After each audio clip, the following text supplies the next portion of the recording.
Bonjour, je m'appelle Michael Riemann, j'ai 42 ans et actuellement je suis technicien aéronautique. Je suis candidat à l'élection municipale de 2026 pour la commune de Kourou. J'ai décidé de me présenter parce que j'aime ma ville. Notre ville, elle est plus qu'elle représentait par le passé et j'ai vraiment envie d'œuvrer et de travailler très très fort pour ma ville. Je me suis engagé en 2020 aux côtés de M. Ringuet et j'ai démissionné de la majorité. Je suis parti siéger à l'opposition en 2023, tout simplement parce que les engagements de campagne en 2020 n'ont pas été respectés, surtout vis-à-vis de la population, et aujourd'hui on en voit le résultat. Si je devais résumer l'état de ma commune en une phrase, ce serait un abandon sans précédent. On attendait beaucoup de cette mandature et malheureusement, force est de constater qu'il ne s'est pas passé grand-chose. Et aujourd'hui, la ville elle a besoin d'un sérieux renouveau et un sérieux dynamisme. Je commencerai déjà par remettre de la sérénité, de la confiance, du dialogue, de la proximité. La priorisation, c'est surtout l'éducation, la petite enfance, la sécurité. Ça, ce sont des thématiques qui reviennent sans cesse. Aujourd'hui, il n'y a pas de dialogue entre la majorité et la population. Pour preuve, poser la question aux élus de la majorité, combien de fois ils reçoivent les administrés,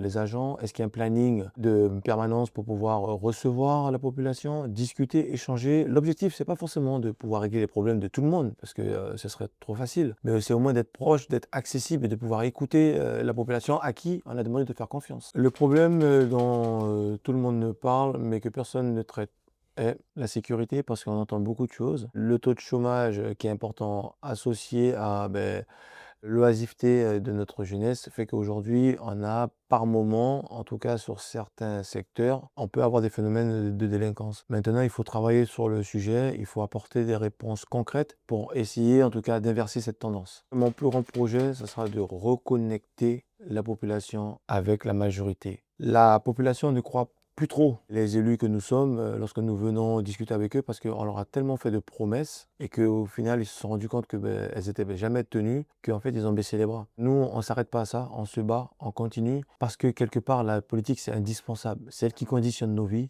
et nous on veut une politique juste, une politique propre. Je trouve que le bilan de l'équipe actuellement il est négatif, parce que tout simplement l'équipe de la majorité actuelle n'a pas travaillé. On peut arriver à être dans une situation où on essaie mais on n'arrive pas. Pour cela, il faut être transparent, il faut le dire. On a essayé, on a engagé telle ou telle action. Malheureusement, on n'a pas obtenu le résultat attendu. Cependant, lorsqu'on ne se donne pas les moyens, on ne fait pas le travail, il y a très peu de chances que ça aboutisse. Et c'est pour ça que je suis parti, parce qu'on ne travaillait pas. Un exemple en matière de sport, j'ai très vite compris que le maire actuel ne soutenait pas en tout cas la dimension et le dynamisme que je souhaitais mettre dans le sport, et en ce sens j'avais plus ma place dans cette équipe. Ce qui me différencie des autres candidats, c'est quoi? Je suis quelqu'un de neuf, c'est dans ma première élection en tant que tête de liste. Je ne vais pas réinventer ce que l'on connaît. Moi je suis assez pragmatique, je viens, je fais des constats et j'apporte des solutions. 85% des colistiers sont des personnes qui entament leur première expérience politique avec leur connaissance, leur expérience, leur détermination et surtout leur amour pour notre ville. Ce qui m'agace le plus dans la vie politique locale, c'est les coups bas. En campagne, bon nombre de candidats font de la politique de bas étage, à essayer de calomnier, de dénigrer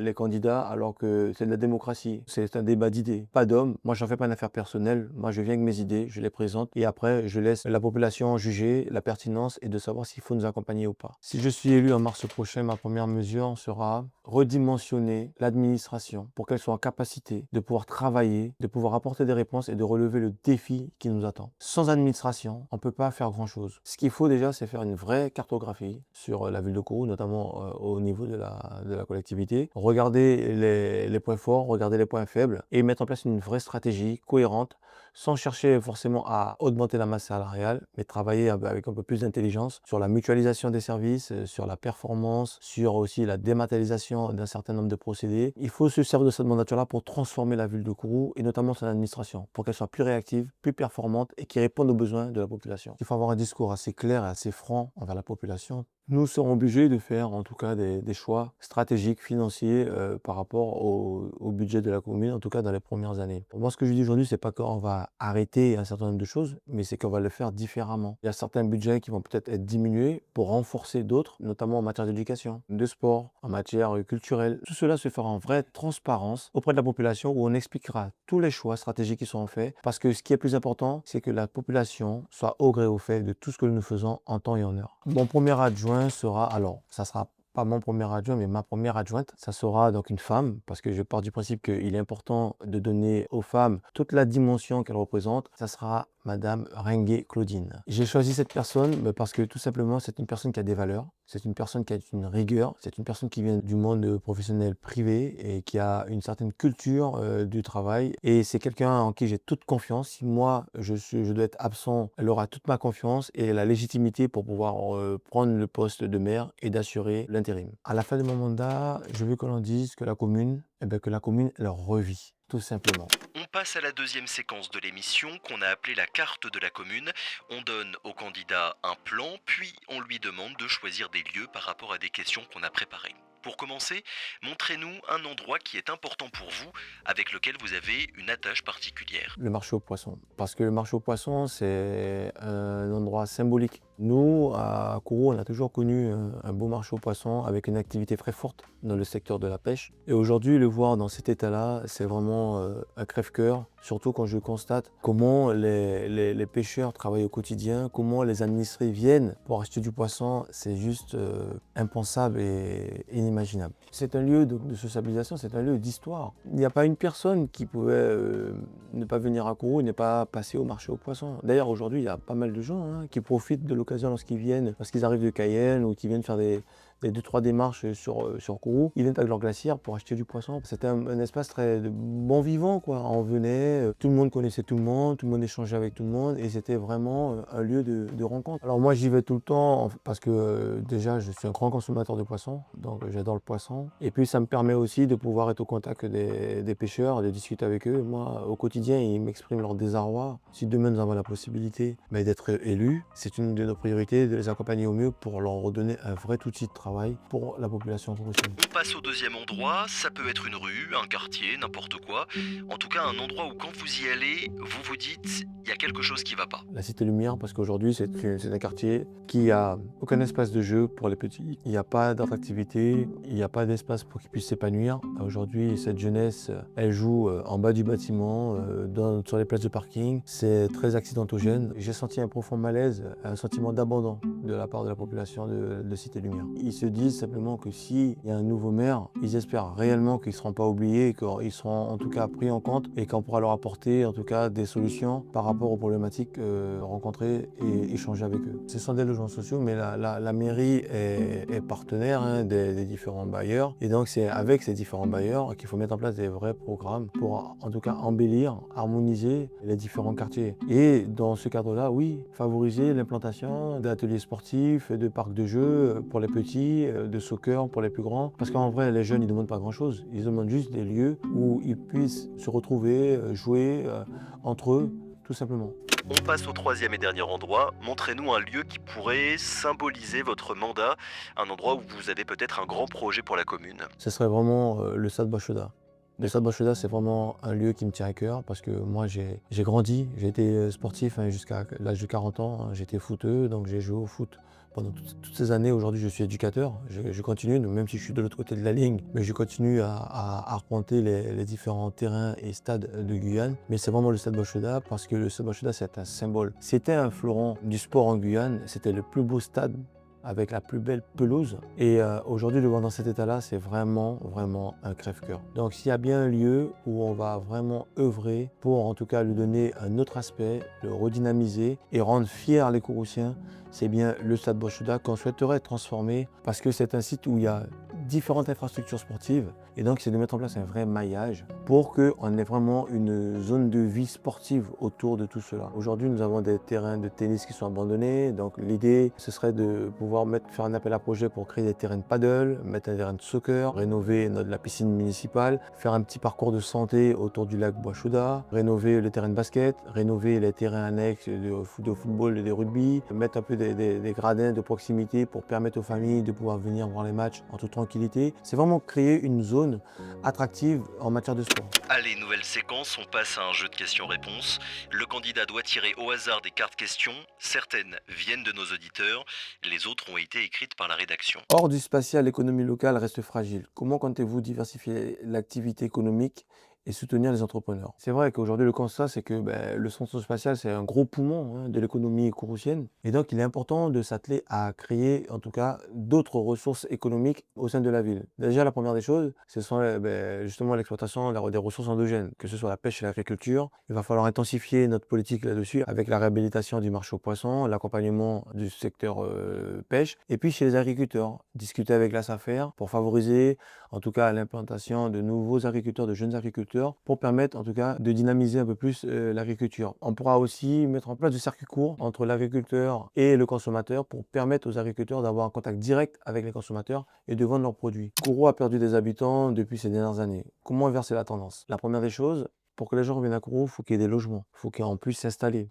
Aujourd'hui, les loyers sont assez excessifs. Il n'y a pas forcément de foncier disponible pour qu'ils puissent en tout cas acheter, devenir propriétaires. Et nous, dans notre programme, c'est ce qu'on met en avant dès le début de la mandature. On met un programme d'accession à la propriété, primo-accédant pour la classe moyenne. Pourquoi? Parce que c'est essentiel d'attirer des personnes qui viennent vivre à Kourou. Pourquoi on insiste sur les primo-accédants? Parce que l'idée, c'est pas de proposer des biens à des personnes qui sont déjà propriétaires. C'est d'inciter de nouveaux propriétaires à venir et de s'installer durablement sur le territoire. Ce sont des discussions que nous avons engagées avec les différents partenaires, notamment le centre spatial, le CNES, pour la rétrocession d'un certain nombre de fonciers. Mais nous allons plus loin. On ne revendique pas simplement la rétrocession, on demande la rétrocession, mais avec un accompagnement sur des vrais projets structurants. Parallèlement à tout cela, on a réfléchi à, déjà pour les chefs d'entreprise, à leur donner, en tout cas libérer du foncier industriel pour permettre à d'autres chefs d'entreprise de venir s'installer sur Kourou, ou ceux qui sont déjà présents, qui puissent s'agrandir, aller chercher des nouveaux marchés. Il va falloir relancer aussi la commande publique sur la rénovation de nos infrastructures, que ce soit pour les écoles, pour les plateaux sportifs et autres. Donc ça veut dire que voilà, il y a tout ce processus-là à mettre en œuvre. Ça ne se fera pas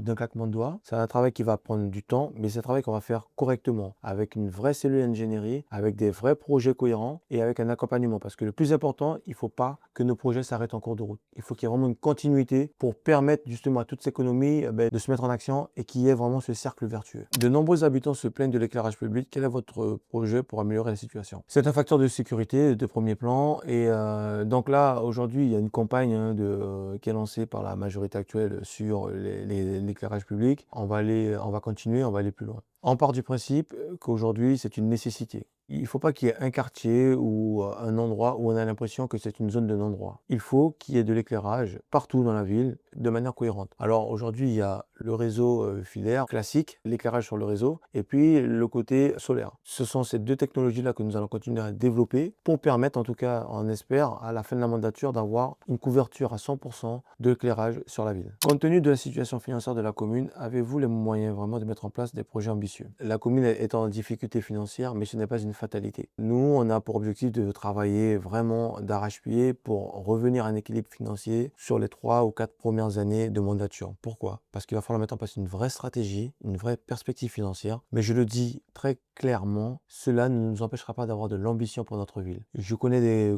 villes de métropole qui sont endettées, mais qui quand même ont de l'ambition et qui développent et qui aménagent. Donc, je ne vois pas pourquoi nous, on n'arrivera pas. Tous nos projets que l'on mettra en œuvre seront accompagnés de financement avec les différents partenaires. On ira chercher les fonds européens sur le FEDER. Nous irons chercher les fonds exceptionnels d'investissement avec au ministère de l'Outre-mer. Nous irons chercher les fonds de concours avec la communauté de communes des Savanes. Nous irons chercher des partenariats avec le centre spatial pour des projets structurants. Et puis, avec des partenaires privés sur des appels à projets. C'est pour ça, nous, en tout cas, dans notre vision, c'est de mettre en place un vrai pôle d'ingénierie, pas forcément que pour la ville de Kourou, mais en tout cas, c'est de le proposer au niveau de la communauté de communes de Savane. C'est ce qu'on appelle la mutualisation des services, qui travaillera de concert à la fois pour Kourou, pour Sinamari, pour Irakubo et pour Saint-Élie. Prévoyez-vous de renforcer le contrôle interne et l'audit des dépenses municipales, si oui, comment? Ce qu'on veut, c'est avoir une situation très très claire pour pouvoir mettre en place les grandes manœuvres et pouvoir se mettre au travail très rapidement. Un audit, ça sert aussi à faire un état des lieux factuel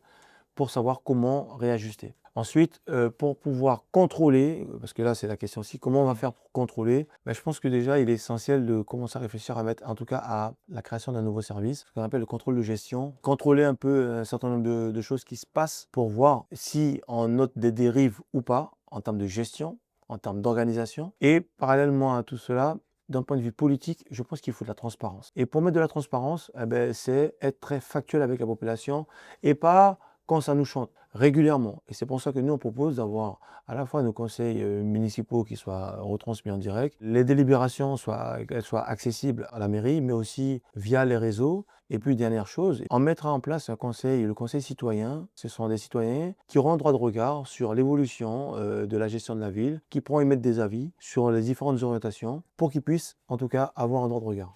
On teste maintenant les connaissances des candidats avec un quiz. 5 questions tirées au sort sur la commune, les habitants et le mandat de maire. Monsieur Riemann, est-ce que vous connaissez le nom? Alors, moi je savais pas qu'il y en avait 3, les 3 lacs de Kourou. Alors, les 3 lacs de Kourou, c'est le lac Bois-Chauda, le lac Marie-Claire et le lac Bois-Diable. Depuis 1945, quel maire est resté le plus longtemps aux commandes de la commune? Écoutez, c'est le maire, monsieur Estaz Riemann, mon défunt grand-père. 42 ans de mandature sur la commune de Kourou. Exactement, 42 ans, 53,95. Est-ce que vous connaissez, alors je ne vous demande pas le pourcentage exact, le taux de chômage à Kourou? À peu près 26%. Là, 26,1 même. Voilà, Vraiment. 26%. Quand est-ce que se déroule la fête de Kourou? La fête de Kourou se déroule au mois de novembre. Quel score doit atteindre une liste pour pouvoir se maintenir au second tour de l'élection municipale? Plus de 10%. 10%. Dernière séquence, le candidat a la parole pendant 1 minute. Qu'est-ce que vous avez envie de dire aux habitants de votre commune et à vos électeurs potentiels? Kouroussienne, Kouroussien, c'est Moun Kourouya. Le constat, il est clair, vous l'avez vu, il est limpide. Vous êtes appelés à aller aux urnes les 15 et 22 mars 2026 pour l'élection municipale. Il vous faudra faire le choix pour une équipe dynamique qui va réinstaurer de la proximité, de la rigueur, de l'ambition et de la détermination pour notre ville. Notre avenir, c'est une politique sereine, stable et ambitieuse. Notre avenir, c'est une jeunesse insérée, correctement logée et surtout respectée. Sans oublier nos gangans, ne pas les abandonner, les accompagner pour qu'ils puissent se sentir épanouis dans notre ville. Alors, chers Kouroussiens, chères Kouroussiennes, les 15 et 22 mars, faites voter et allez voter pour la liste Avenir Kouroussien. C'est la seule liste capable de relever le défi. Moula Kézot.